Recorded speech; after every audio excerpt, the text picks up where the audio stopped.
네, 반갑습니다. 오늘 우리도 함께 말씀 보겠습니다. 자, 오늘 함께 나눌 말씀은 에베소서 4장 4절에서 7절 말씀입니다. 에베소서 4장 4절에서 7절. 네, 보시는 자막을 보고 우리 함께 읽도록 하겠습니다. 에베소서 4장 4절에서 7절. 자, 같이 우리 큰 목소리로 읽습니다. 시작. 몸이 하나요 성령도 한 분이시니 이와 같이 너희가 부르심의 한 소망 안에서 부르심을 받았느니라.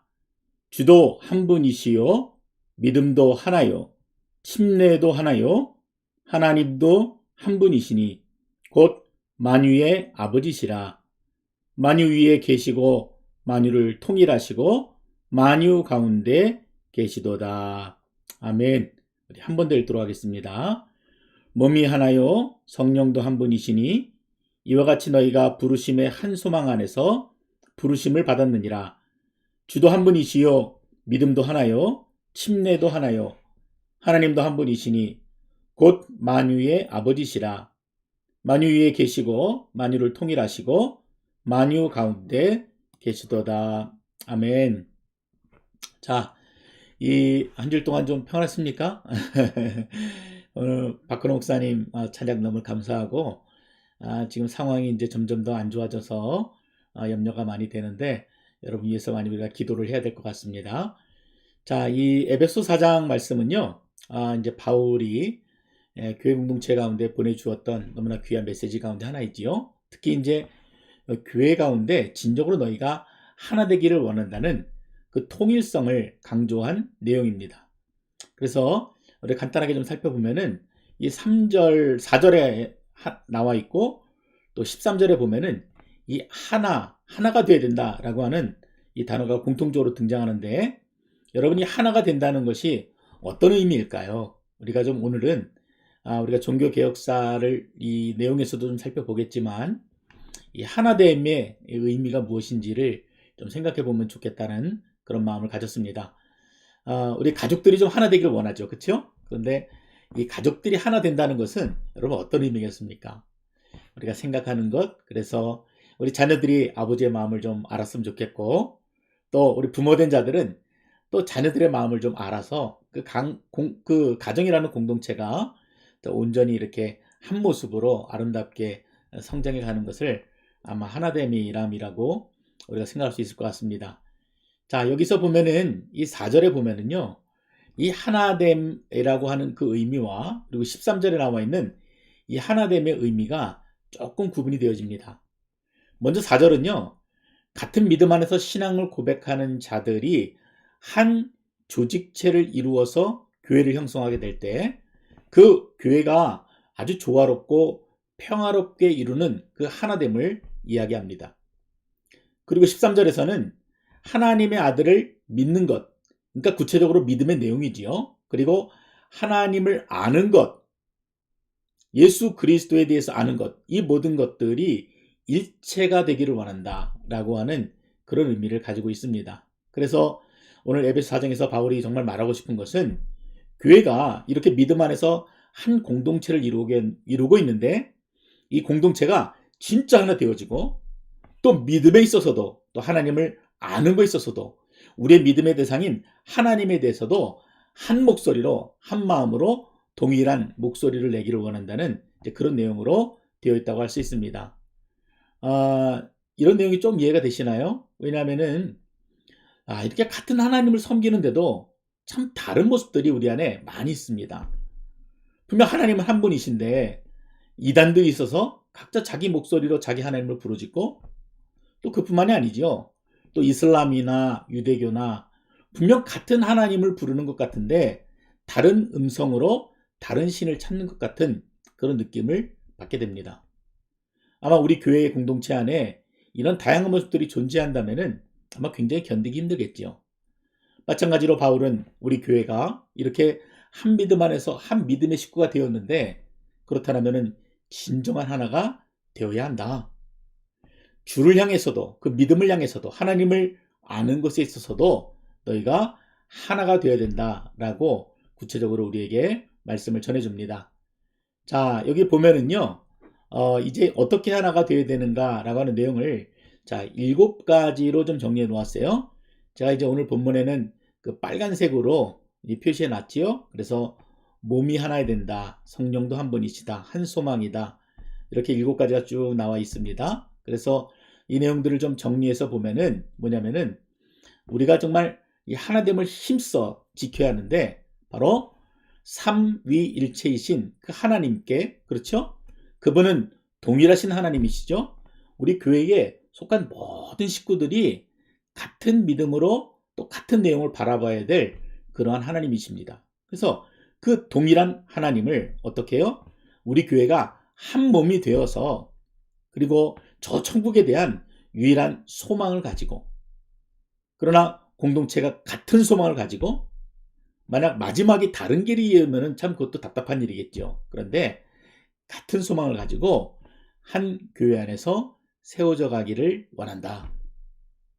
왜냐하면 하나님께서 우리를 각각 부르셨지만 한 성령님께서 역사하셔서 우리를 각각 불러주셨기 때문이다. 그래서 우리가 믿음을 갖게 되었는데 그 믿음도 다른 여러 믿음이 아니라 오직 한 믿음을 우리에게 허락하셨다. 그 내용은 구체적으로 무엇입니까? 오직 예수 그리스도를 믿는 그 믿음을 통해서 얻게 되는 구원을 의미합니다. 그래서 어떻게 됐습니까? 그 예수 그리스도의 은혜로 우리가 믿음을 얻게 되고 우리가 구원을 얻게 되고, 그래서 공동체 안에서 우리가 주 예수 그리스도의 은혜로 침례를 받았습니다. 그렇지요? 성령님께서 우리에게 은혜를 주셔서 우리가 그 감격적인 순간들을 경험하게 되었습니다. 그래서 침례도 하나다. 그리고 만유의 하나님도 한 분이시다. 그리고 머리 대신 예수 그리스도와 함께 우리 모두가 한 몸을 이루어간다라고 이제 말하고 있는 것입니다. 자, 그래서 오늘 우리가 이처럼 하나된 믿음이 얼마나 중요한지를 우리가 잠시 좀 살펴보게 된 것입니다. 요즘은 참 답답해요. 왜냐하면은 우리가 이제 코로나로 인해서 이렇게 어려운 순간을 겪고 있기도 하지만, 이제 여기저기서 들려오는 소리들을 들어보면은 교회가 바른 모습들을 보여주지 못하고 또 일치된 모습들을 보여주지 못하고 굉장히 다른 분열된 모습들을 보여주어서 오히려 세상 사람들에게 또 조롱거리가 되어지고, 참 이렇게 어려울 때 교회가 영적으로 정신적으로 순결하고 깨끗해서 참 많은 사람들에게 위로를 주고 또 그들을 바른 길로 인도할 수 있으면은 얼마나 좋을까 하는 그런 소망들을 갖게 됩니다. 자, 여러분 한번 기억을 좀 더듬어 보셔야 되는데, 오늘 우리가 함께 볼 내용은 이제 아나베프티스트라고 하는 사람들에 대해서 우리가 좀 살펴볼 겁니다. 그래서 그들이 어떻게 나오게 되었는지, 그리고 그들의 중심 사상은 어떤 내용들을 가지고 있는지를 좀 살펴볼 겁니다. 먼저 여러분들이 기억하셔야 될 내용은요, 이 인물입니다.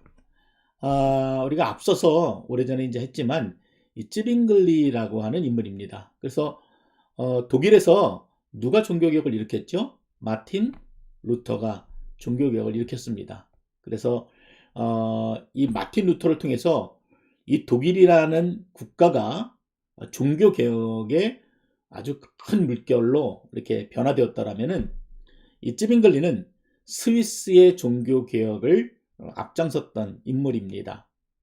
특별히 이 쯔빙글리가 우리에게 영향을 주었던 것은 예배에 대한 생각들이에요. 그래서 그때는 사제들에 의해서 사제들 중심의 예배가 되었더라면은 쯔빙글리는 철저하게 어떻습니까? 교인들 중심으로, 믿는 자들 중심으로 어떤 사제가 아니라 우리가 1대1로 하나님을 만날 수 있도록 그렇게 예배 개혁을 이뤘던 그런 인물입니다. 루터와 좀 다른 부분을 좀 찾아본다면요, 루터보다 쯔빙글리가 훨씬 더 원칙주의자였습니다. 굉장히 강성이해요. 아주 힘든 분들이죠. 이런 분들을 만나게 되면은 신앙생활 아주 힘듭니다. 자, 그래서 이 캐톨릭하고 싸울 때도 뭐 절충이라는 게 없어요. 그냥 부딪히고 봅니다. 싸우고 아주 급진적으로 교회 개혁을 이끌어왔던 인물이 바로 이 쯔빙글리입니다. 자, 그런데 어떻게 됐습니까? 여러분, 그때도 잠깐 나눴지만 이렇게 급진적으로 개혁을 몰아붙였던 이 쯔빙글리의 후손들이 바로 퓨리탄, 그래서 절대 타협하지 않는 순결한 개혁을 주장했던 사람들이 이 찌빙글리의 그 정신을 이어받은 사람들이라고 그때 함께 나누었습니다. 자, 그런데요, 이처럼 강하게 몰아붙이게 되면은요, 모든 사람들이 잘 따라올 것 같죠? 근데 그렇지 않습니다. 꼭 어떤 좋은 것이 있어도요, 반드시 그 의견에 대해서 이 반대하는 사람들이 있습니다.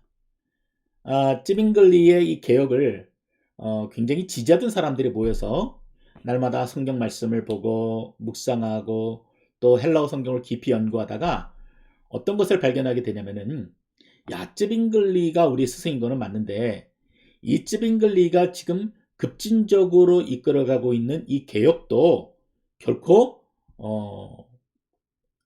이 개혁도 부족하다, 충분치 않다라고 하는 이 결론에 도달하게 됩니다.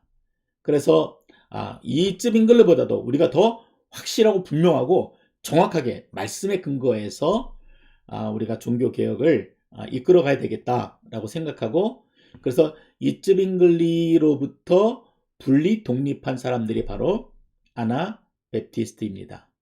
그래서 아나베프티스트라고 하는 말이 또 생소하신 분들도 계실 텐데, 한국말로 하면은요, 제세례파입니다. 우리 이제 침례라는 말을 쓰기 때문에 이제 제침례파 이렇게 되면은 아마 이제 그 단어가 또 다른 단어이기 때문에 우리 익숙하지 않아서 일단은 세례파라고 하는 이름을 좀 사용하도록 하겠습니다. 그래서 이분들은 뭐냐면요, 다시 침례를 받은 사람들, 이런 의미가 되어집니다. 그들이 이제 아나베프티스트고 제세례파라고 부르는 사람들입니다. 자, 이분들이 주장하는 내용들이 그러면은 무엇인지를 한번 또 살펴보도록 하겠습니다. 자, 이 찌빙글리보다도 훨씬 더 아주 개혁을 급진적으로 몰아붙였다 그랬죠. 자, 첫 번째는 뭐냐면은요, 이분들이 주장했던 것들의 가장 대표적인 내용은요, 반드시 구원을 체험한 자들에게만 침례를 베풀어야 한다는 것입니다. 뭐 별 문제가 없어 보이지요? 어떤 의미인가 여러분들은 생각하실 텐데, 우리가 침례를 받는 것은 무엇입니까? 구원의 상징입니까? 침례를 받았기 때문에 우리가 구원을 받았습니까? 그것은 아니죠. 오직 예수 그리스도의 은혜로 우리가 구원을 받게 되고, 그래서 우리가 침례를 받는다는 것은 이러한 모든 일들을 우리 교회 공동체 앞에서 함께 축하하고 또 격려하는 그런 확인의 자리가 바로 이 침례입니다. 캐톨릭이나 또 다른 교단 같은 경우는 이런 부분들을 굉장히 중요하게 생각해서 침례가 곧 구원이다 라고 하는 그런 형식으로 이끌어가지만, 그거는 조금 잘못된 것 같아요. 여러분 생각해 보십시오. 우리가 침례를 받는 순간 구원을 받는 건 아니잖아요.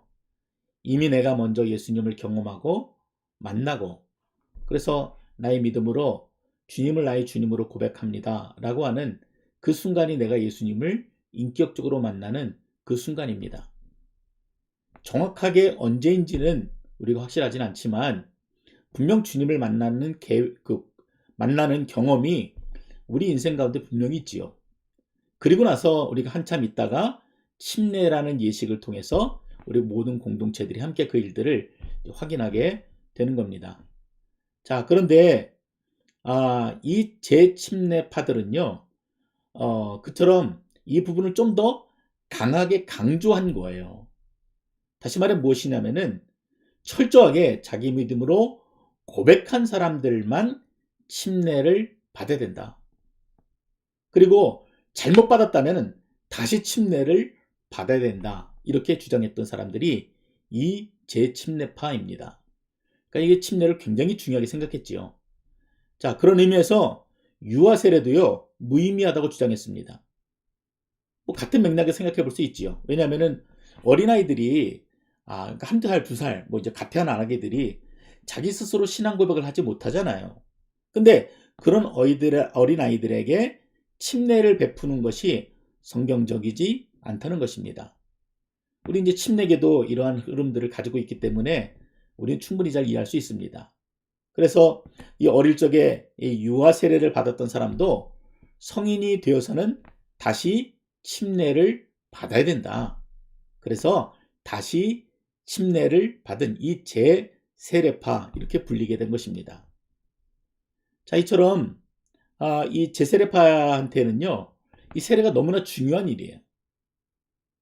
반드시 내가 구원의 확신이 있는 사람들이 예수 그리스도의 은혜 안에서 교회 공동체 앞에서 확인하는 그런 의식이었기 때문에 굉장히 중요하게 생각을 했던 것입니다. 자, 두 번째는요, 정교의 분리입니다. 이 당시에는 어땠습니까? 우리가 태어나게 되면은 자연스럽게 국가 종교에 따라서 내가 거기에 예속되게 되어 있었습니다. 그러니까 우리 형편에서는 잘 이해가 안 되지만 당시에는 국가의 종교가 있었잖아요. 캐톨릭이었습니다. 그래서 나의 의지와는 상관없이 태어나자마자 캐톨릭 신자가 되어지고 또 이 종교는 국가에서 철저하게 통제하고 관리했습니다. 근데 이 제세례파들은 이처럼 정치와 종교가 일치가 되는 것이 아니라 철저하게 그것이 분리되어야 된다. 완전히 분리되어야 한다고 그렇게 주장했습니다.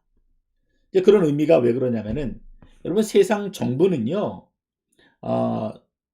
이제 어떤 그리스도인의 입장에서 보면은요, 굉장히 세속적이죠. 그래서 죄인들의 집단이고 또 죄인들이 모여서 만든 조직에 불과합니다. 하나님의 교회는 어떻습니까? 다르죠. 구원을 받은 성도들에 의해서 세워진 공동체가 교회이기 때문에 그러므로 세속화된 세상 정부와 구원받은 하나님의 백성들의 교회는 철저하게 분리되어야 한다는 것입니다. 그래서 대표적으로 반드시 구원의 확신을 받은 사람들만 침례를 받아야 한다. 아무나 침례 주면 안 된다. 또 유아 세례는 의미를 갖지 못한다. 그리고 정치와 종교는 완전하게 분리되어야 한다. 이런 원칙을 주장했던 사람들이 바로 이 제세례파입니다. 그러니까 굉장히 까다로운 사람들이에요. 자, 이런 내용들을 기존의 종교 교역자들이 어떻게 받아들였겠습니까? 그러니까 어느 부분에 대해서는 일정 부분 인정을 하면서도 이들이 굉장히 강성으로 나오는 이런 구체적인 내용에 대해서는 받아들이지 못했습니다. 왜냐하면은 기독교인들이 종교 개혁자들이요, 그리스도인들이 하나님 앞에 부름을 받죠. 그 구원을 받았으면은 그냥 자기네들끼리 모여 있는 것이 교회 공동체가 아니라 우리를 보내신 그 세상 속으로 들어가서 각각의 있는 그 자리에서 하나님의 나라를 확장해 나가야 된다라고 주장했던 사람들이 바로 루터, 칼빈, 쯔빙글리 이런 분들입니다. 그런데 이 아나베프티스트들은요, 이제 그러한 내용들을 부정하지요. 그 세상으로 갈 것이 아니라 세상은 세상대로, 교회는 교회대로 완전히 분류가 돼야 된다라고 그렇게 주장했기 때문입니다.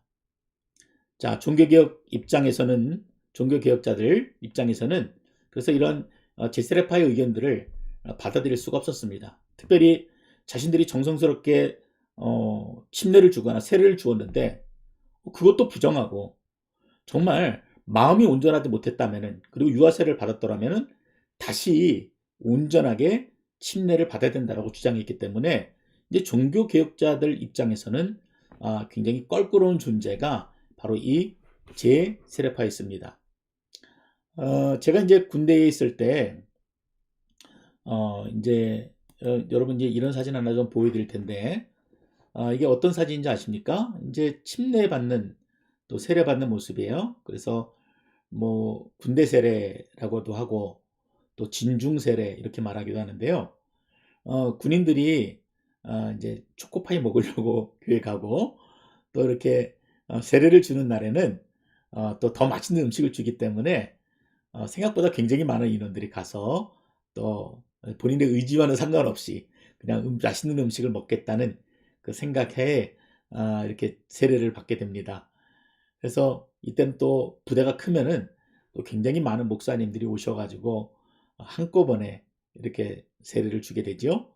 줄을 서서 받게 되고, 그래서 다음날 신문에 보면 크게 납니다. 이번에 어디에서 뭐 육군 훈련소에서 진중 세례 3,000명 봤다 이렇게. 그럼 뭐 밖에서 보면 난리가 나잖아요. 야, 우리 교회는 뭐 1년에 구원받아서 정말 하나님 앞에 침례받는 사람들이 진짜 몇 안 되는데, 오, 참 이처럼 군대 안에서 좀 각박한 곳에서 몇천 명씩 막 세례를 받고 구원 확신을 받고 하나님의 백성이 된다는 게 얼마나 큰 일처럼 여겨집니까? 근데 좀 내용이 좀 다르죠. 그 안에서는 좀 이런 정말 진실한 믿음을 가지고 또 확신을 가지고 이렇게 세례 가운데 참여하는 것이 아니라 어떤 성과주의 또 매스컴 앞에 보여주기 위해서 이런 의식들이 또 행해지고 있는 것들이 좀 안타까운 마음들이 또 들기도 합니다. 제가 이번에 자료를 찾다 보니까 그 이제 왼쪽에 있는 사진은 이승기예요. 가수이지요. 이승기인데 이승기도 이제 군대 생활할 때 또 진중세례를 받았더라고요. 그래서 이제 그분이 지금도 이제 크리스천으로서의 삶을 살아가고 있는지 모르겠지만 이처럼 이제 군대에서 많이 이제 세례를 받게 되고 이제 막상 이제 사회에 나와서 이제 교회 오게 되면은요. 내가 예전에 받았던 그 군대에서 받았던 그 세례가 얼마나 거짓이었는지를 그 진짜 믿음 앞에서 깨닫게 됩니다.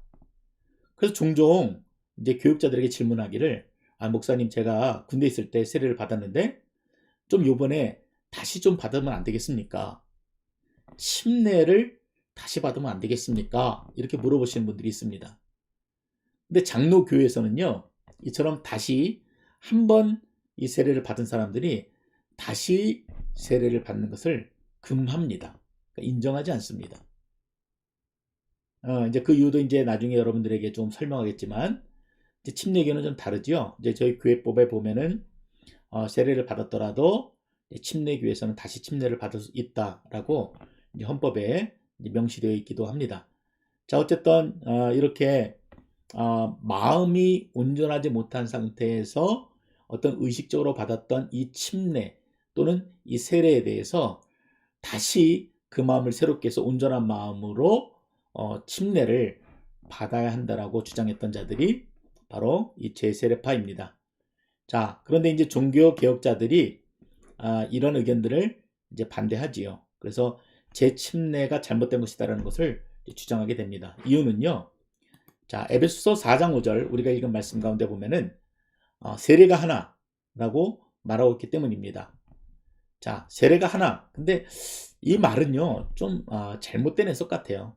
이제 왜 그러냐면은 여기서 세례가 하나라는 것은 한 번만 받아야 된다라고 하는 이 하나의 의미가 아니기 때문에 그렇습니다. 근데 이 당시에는 이처럼 세례가 하나라고 성경이 명시하고 있지 않느냐. 그래서 세례를 다시 받는 것은 안 된다라고 그렇게 반대했습니다. 자, 두 번째는 뭐냐면은 이 세례의 권위는 인간에 의해서 의존되어지는 것이 아니라 말씀과 성령에 기초하기 때문에, 그래서 다시 말하면은요, 세례받는 사람들이 주가 아니라 뭐예요? 그 한 사람이 예수 그리스도를 영접하고 어떤 세례나 침례를 받는 것은 전적인 하나님의 은혜를 통해서 하나님께서 거저 주시는 그 은혜를 통해서 부어주시는 하나님의 주권에 의한 것이기 때문에 다시 세례나 침례를 받는 것은 아니다. 이렇게 이제 주장을 했던 것입니다. 자, 그리고 세 번째는 뭐예요? 세례는 구원의 증거가 아니다.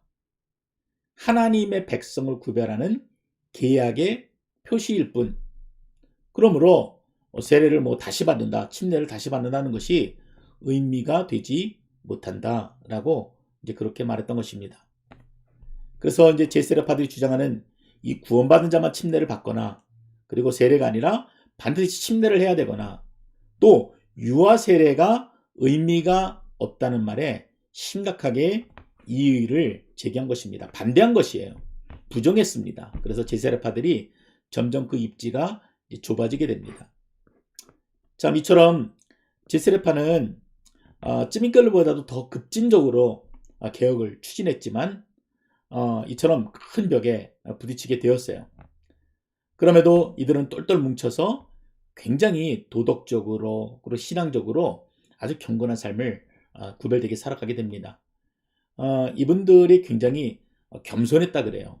그리고 오히려 이 종교개혁에 앞장섰던 분들, 그리고 이 종교개혁에 따랐던 많은 신자들보다도 굉장히 온유하고, 그리고 평등한 삶을 주장해서 어떤 계급이 아니라 오히려 더 가난하고 계급이 낮고 배우지 못한 자들을 차별하지 않고 존중했던 자들이 이 제세례파였다라고 합니다. 그래서 가만히 생각해 보면은 아마 이제 회중들 가운데 특히 이제 어떤 이제 종교 개혁은 위로부터의 종교 개혁이라는 성격이 강했거든요. 그래서 뭔가 좀 힘이 있는 사람들, 귀족들 중심으로 어떤 종교 개혁이 이루어졌는데, 제세례파는 이런 힘 있는 사람들이 아니라 힘이 없는 민중들 중심으로 그 세력들이 점점 확산되어져 갔구나 하는 것들을 제가 좀 공부하면서 좀 보게 되었습니다. 자, 그런데요, 이제 한번 그림 하나 좀 보여드릴 텐데, 이 그림은 한 제세례파 신자가 이제 사형을 피해서 막 도망을 가는 거예요. 이제 뒤에서 잠깐 설명하겠는데, 이제 제세례파가 입지가 좁아지고 나중에 이단 판정까지 받게 되면서 이제 막 죽이려고 하는 일들이 많았죠. 그래서 이제 막 도망을 가던 중에 자신의 사형을 집행하던 그 뒤따라오던 이 교도관이 얼음물에 빠져버린 거예요. 근데 여러분 어떻습니까? 저 뒤에 보시면은 또 다른 교도관들이 있잖아요. 근데 제세례파가 그 도망가던, 그러니까 살기 위해서 도망가던 발걸음을 멈추어서 다시 돌아와서 그 교도관을 구해주는 그런 내용을 그린 그림입니다. 그러니까 이 제세례파를 상징하는 굉장히 중요한 그림입니다. 그리고 결국 어떻게 되겠습니까? 이 교도관을 구해주고, 그리고 뒤에 있는 교도관들에게 잡혀가서 결국 사형을 당하게 됩니다. 자, 굉장히 이 제세례파가 어떠한 삶을 살았는지를 잘 보여주는 이제 그런 그림이라고 할 수가 있습니다. 자, 그런데도 결국 스위스의 제네바시는 이제 이들을 이단으로 완전히 규정하고, 그리고 아주 혹독한 핍박을 가하기 시작했습니다. 1526년에 제세례를 받는 자는 즉시 물에 익사시켜서 처형할 것이다 라고 이렇게 공표하게 됩니다. 이 그림이 이제 그 당시 있었던 모습을 이제 그려놓은 그림인데요. 그래서 이제 전직 사제였던 조지 블라우독이라고 하는 그 사람이 이처럼 제세례파로서 첫 번째 순교자가 되었습니다. 그래서 이 사람을 필두로 해서 5천여 명이나 되는 많은 사람들이 순교를 당하게 되는데요. 대부분 뭐 칼이나 화형이나 이렇게 물에 빠뜨려 죽이는 방법으로 처형을 당했습니다. 근데 여러분 왜 이렇게 물에서 빠뜨려 죽이는 형벌을 했을까요? 이들이 재침례파잖아요. 물에 잠겨서 다시 죽고 다시 사는 사람들이잖아요. 그러니까 이들을 조롱하고자 하는 의도를 가지고 일부러 수장시켜서 사형을 가했던 것입니다. 이처럼 끊임없이 사람들이 죽어지고 또 계속 제세례파들이 사라지게 되니까 남은 자들은 어떻게 했어요? 살기 위해서 계속 그 핍박이 없는 곳으로 이동하게 되고 북쪽으로 이동하게 되고 결국은 북미 신대륙으로 종교의 자유를 찾아서 이주하게 되었던 것입니다. 이처럼 제세례파는 우리하고 아주 밀접한 연관이 있어요. 그래서 여러분들에게 조금 어렵지만 이 내용들을 함께 나누고 싶었던 것입니다. 이처럼 국가로부터 신자를 철저하게 분리시켜야 된다. 그리고 어떤 특정한 집단이 교회의 주인이 되어서 어떤 결정권을 가지고 행사하는 것이 아니라 모든 회중들이 동일한 권리를 가지고 같이 반론하고 함께 공동체를 이뤄가야 한다. 그리고 중생한 거듭난 신자만이 침례를 받을 수 있다. 그리고 그들에게만이 교회 회원권이 있다. 그리고 유아 세례를 거부하고, 그래서 이런 모든 내용들이 우리 침례교회가 지금 가지고 있는 이 전통들과 일치하는 내용이기도 합니다. 그래서 여러분 굉장히 중요하다고 여러분들에게 말씀을 드리는 것입니다. 우리가 가지고 있는 이 믿음의 뿌리가 어딜까? 왜 다른 교회들은 유아 세례를 하는데 우리 교회는 왜 유아 세례를 안 하는 것일까? 근데 이런 공부들을 하게 되면은 자연스럽게 어떻게 해요? 이해하게 되잖아요. 왜 우리에게 이처럼 침례가 중요한 사건일까? 좀 다른 교회들처럼 쉽게 그냥 물 좀 뿌리고 이러면 되지. 근데 그런 의미들이 이처럼 많은 피를 흘리는 순교 속에서 이루어진 결과라는 것들을 우리가 함께 보게 되는 것입니다. 자, 그래서 이 아나베프티스트가 침례교의 원조다라고는 할 수는 없어요. 분명히 그렇습니다. 그러나 대부분의 이제 교회학자들은 17세기 초에 영국의 국교회에서 분리된 일부 청교도들이 침례교회를 세웠다고 봅니다. 그래서 이 침례교 청교도 가운데 그래도 우리가 알 수 있는 대표적인 인물이 저희가 이제 주일날마다 살펴보고 있는 철로 역정의 저자 존 번연이에요. 그래서 여러분 자랑스럽게 생각하셔도 됩니다. 우리는 침례 교인입니다. 여러분 우리가 믿고 있는 바에 대해서 여러분 확신을 가지시고 또 자랑스럽게 생각하셔도 됩니다.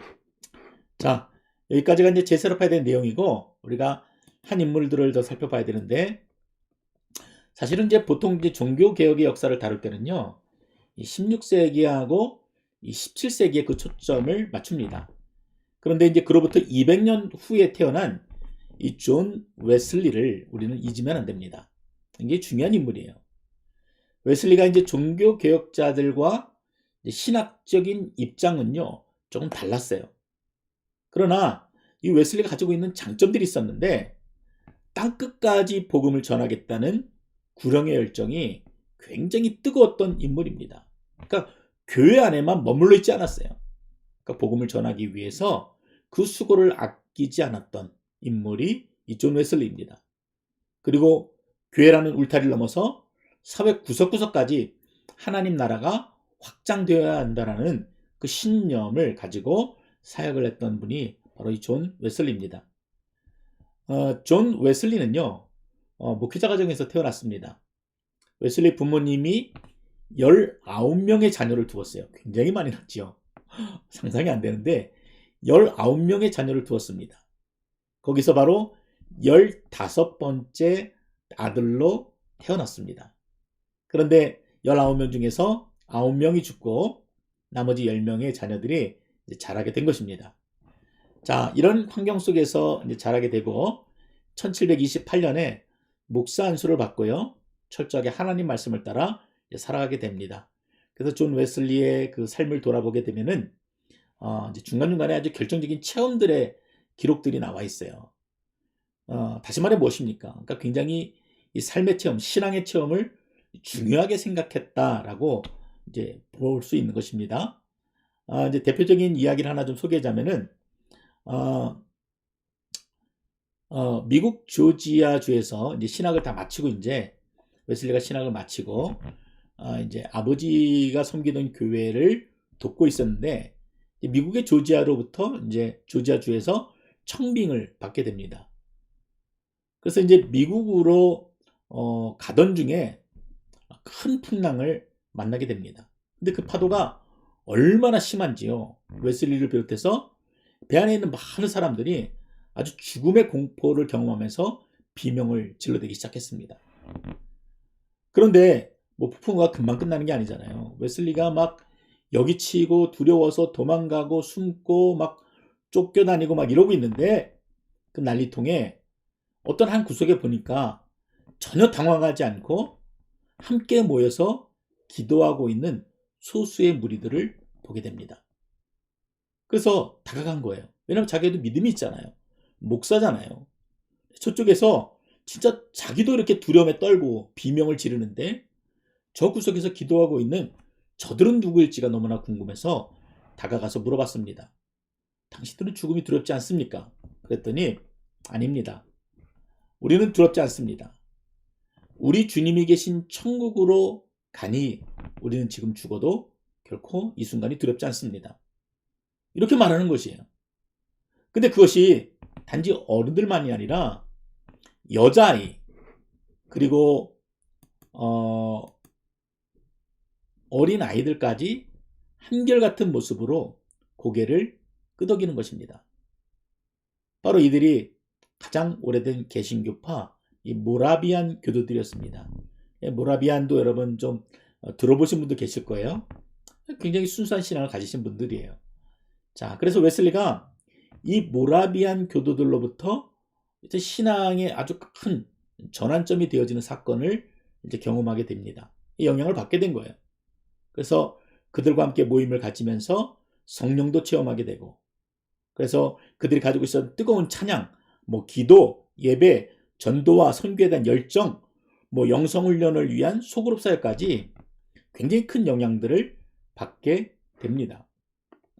그래서 훗날 이제 이 웨슬리가 우리에게 더 큰 이름을 남겼던 사건은 뭐냐면은 감리교의 창시자기 때문에 그래요. 여러분 감리교 잘 아시죠?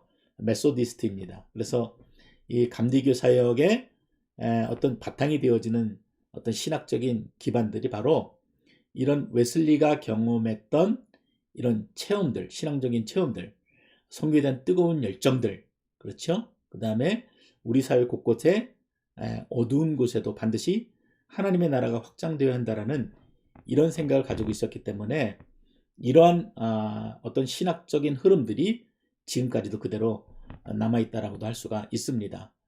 그래서 여러분 이거는 이제 아주 그냥 간단하게만 얘기를 한다면은 장로교회는요 은혜로 구원을 받지요.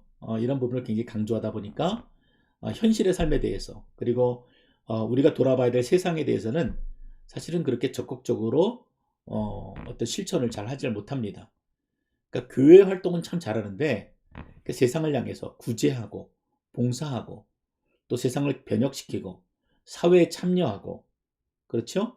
어떤 정치에 어떤 그리스도인들의 목소리를 내고 그래서 옛날에 민주화 운동 이런 일들 가운데 장로교회는 철저하게 뒤로 빠져 있습니다.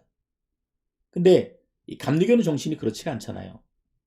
이처럼 모라비안을 통해서 얻게 된 신앙의 체험들 그리고 웨슬리가 가졌던 복음에 대한 열정, 선교에 대한 열정, 하나님의 나라의 확장 이런 생각들을 가지고 있었기 때문에 지금도 어떤 민중운동, 민주화운동, 또 사회 참여, 구제, 봉사, 선교 이런 부분에 있어서는 감리교회가 장로교회보다 훨씬 더 활동적입니다. 참 다르죠. 그러니까 어떠한 뿌리를 우리가 가지고 있느냐에 따라서 신앙의 색깔들이 이렇게 다르게 나타나는 것입니다. 그래서 아까 여러분 처음에 웨슬리를 소개할 때 그 보여주었던 글씨를 기억하실지 모르겠는데 웨슬리가 남겼던 굉장히 유명한 말입니다. 온 세계가 전 세계가 나의 교구다. 내가 영령이다 라고 이렇게 얘기를 했던 것입니다. 그리고 실제로도 교통이 안 좋았을 때니까 웨슬리가 말을 타고 54년 동안이나 복음을 전했는데 매년 5,000마일을 다니면서 복음을 전했다고 합니다. 그래서 그 길이를 계산해 보니까 지구를 12바퀴 돈 정도로 복음을 전한 거예요. 말을 타고 말입니다. 전 교통이 편해도 어려운 일인데 복음에 대한 열정만은 감히 누가 따라오지 못할 정도로 웨슬리가 그 열정들을 보여주었습니다.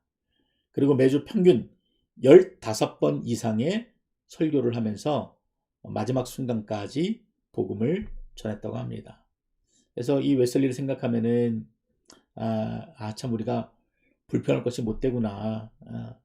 아무리 상황이 좀 열악하고 그래서 좀 어떤 목회자 입장에서도 이처럼 반복되어지고 굉장히 분주한 삶을 살아가는 것들이 결코 핑계가 되어지지 못하는구나 하는 그런 마음들 그리고 감사한 마음들을 실제로 갖게 됩니다.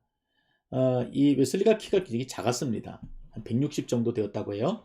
그리고 몸무게가 55kg 밖에 나가지 않은 굉장히 그 왜소한 체구였습니다. 그런데 이제 그분이 이처럼 이 삶의 체험이 있으니까 신앙의 체험이 있으니까 열정이 있으니까 이제 그분이 강단에 딱 올라가게 되면은 이 모든 청중을 한순간에 압도하는 그런 힘이 있었다고 합니다. 하나님 앞에 그 부름받은 거에 대한 불같은 뜨거운 열정이 있었어요. 그래서 80살이 넘어서야 새벽 기도를 멈추었고요. 새벽에 설교하는 것들을 멈추었고 그리고 8년의 시간이 지난 88세의 나이로 세상을 떠나셨습니다. 이분이 이제 웨슬리의 모습인데요. 이처럼 말을 타고 다니면서 이제 지역에 흩어져서 또 복음을 전하고 선포했던 이제 그 모습들을 이제 그려놓은 것입니다. 그리고 이제 마지막으로 이분이 세상을 떠나시기 며칠 전에 남겼던 유언들이 있습니다. 예수 그리스도의 피 외에는 거룩함으로 가는 길이 없다. 그러니까 이분의 모든 사역을 정리하면서 이처럼 결론과 같은 이야기를 한 거예요. 예수 그리스도의 피 외에는 결코 답이 없다. 그리고 마지막 숨지기 전에는 세상에서 가장 좋은 것은 God with us. 하나님이 우리와 함께 계시는 것이다. 라는 말을 남기고 숨을 거두셨다고 합니다. 여러분 어떻습니까? 우리가 한 교회를 이루고 있다. 한 믿음이다. 한 공동체다. 하라고 하는 것은 여러분 이처럼 우리의 마음이 흩어지는 것이 아니라 우리가 받은 은혜로 하나가 되어지고 또 우리가 전해야 될 복음으로 하나가 되어지고 그래서 우리가 예수 그리스도 부정할 수 없는 그 하나님의 아들이신 구원자 그분을 믿고 또 뿐만 아니라 입술로 고백하고 우리 입술로 증거하는 삶을 살아야 한다는 것을 의미하는 것입니다. 많은 교회들이 이 땅 가운데 존재합니다. 근데 여러분 우리가 이처럼 믿고 확신하고 전한 일이 있어서는 어떻게 됩니까? 진정으로 하나가 되어야 됩니다. 뭐 다른 이유가 없는 거예요. 진정으로 하나가 되어야 됩니다. 여러분들이 올해 그런 생각을 가지시고 지금 우리가 하는 이 공부를 통해서도 다른 교회는 이런 배경을 가지고 있는 거구나. 감리교회는 이렇구나. 장로교회는 이렇게 다르구나. 그리고 더불어서 침례교회는 이러한 믿음의 전통을 가지고 교회가 지금 이렇게 세워져 왔구나 하는 것들을 우리가 알 수가 있습니다. 그래서 여러분 그것들을 머릿속에 잘 기억하시면서 좀 정리를 하시고 그래서 우리가 믿는 믿음에 대해서 또 우리가 교회가 가지고 있는 그 아주 자랑스러운 특징들이 있죠. 그것들을 여러분들 마음에 잘 새기시고 또 우리가 한 공동체를 머리 대신 그리스도 그리고 우리가 각 지체가 되어서 우리가 건강한 몸, 그 튼튼한 몸을 또 만들어갈 수 있기를 주님의 이름으로 축원드립니다. 아멘. 자, 우리 기도하겠습니다. 고마우신 아버지 하나님, 오늘 우리가 찌빙글리의 종교개혁과 또 그 이후에 제세례파를 통해서 어떻게 신앙의 흐름들이 바뀌어져 갔는지 또 얼마나 많은 순교의 피가 뿌려진 이후에 또 침례교회가 이처럼 좋은 전통 아래 세워졌는지를 함께 배우게 되었습니다. 우리가 믿는 믿음 결코 부끄러운 것이 아니라 하나님의 은혜로 주어진 것들이고 또 많은 믿음의 선배들의 그 훌륭한 믿음의 유산을 통해서 이루어진 것임을 우리가 보게 되었습니다. 하나님, 우리가 이처럼 주어진 믿음에 대해서 참으로 귀하고 값지게 여기는 마음들이 있는지요? 혹이나 우리들의 마음에 그런 마음이 사라지고 그냥 그렇게 흘러왔다고 또 때로는 이런 것들이 잊혀져서 기억도 하지 못했던 삶이 있었다면 하나님 우리를 용서하여 주시고 우리가 더욱더 순결하게 구별하여서 하나님 앞에 정직하게 나가는 또 침례교회 교인이 되어줄 수 있도록 주께서 인도하시고 또 역사하여 주시옵소서. 저마다 믿음의 색깔들이 다르지만 우리가 한 교회를 이루고 있다는 것을 기억하게 하시고 또 장로교회 교인들 또 감리교회 교인들 또 존중하고 또 사랑하고 함께 복음을 위해 힘쓸 수 있도록 하나님 도와주시고 하나님 그리하여서 우리가 하나님의 나라를 또 한 소망을 가지고 바라볼 수 있도록 주께서 역사하여 주시옵소서. 이제는 우리의 한 소망이 되시는 예수 그리스도의 은혜와 한 분이신 하나님 아버지의 크고 놀라우신 사랑과 한 성령으로 우리에게 역사하신 성령 하나님의 크고 놀라우신 은혜가 우리를 보내신 세상 가운데 나아가며 복음의 열정과 구령의 열정을 가지고 복음을 전하며 하나님의 나라를 확장하기로 다짐하고 한 교회를 이루기로 다짐하는 주의 택한 백성들 머리머리 위에 이제로부터 영원토록 함께 하시기를 간절히 축원하옵나이다. 아멘. 자, 이상으로 우리 수요예배를 모두 마치도록 하겠습니다. 우리 토요일 날에도 여러분 꼭 뵐 수 있었으면 좋겠습니다. 우리 토요일 날 아침 6시 반에 여러분 꼭 기억하시고 또 알람 미리 맞춰 놓으시고요. 그래서 우리가 구별하여서 더 철저하게 하나님 앞에 나아가는 또 귀한 시간들이 되시기 바랍니다. 지금 아마 이제 이번 주가 제 생각에는 좀 고비가 될 것 같아요. 블랙 프라이데이가 있는데 알버타주에서 굉장히 좀 강하게 긴급 정책을 이제 펼치고 있는데 제가 볼 땐 별로 그렇게 강하게 느껴지지 않습니다. 그래서 우리가 자발적으로 조심하는 것들이 더 필요한 것 같습니다. 그래서 밖에 외출하고 만나고 뭐 이런 것들을 철저하게 삼가해 주시고 또 한 분이라도 어려운 일 당하지 않도록 또 각별히 또 주의해 주시기를 바랍니다. 자, 그러면 여러분 건강하시고 이번 주 토요일 날 또 새벽 기도회 때 또 함께 보도록 하겠습니다. 자, 평안하십시오. 감사합니다.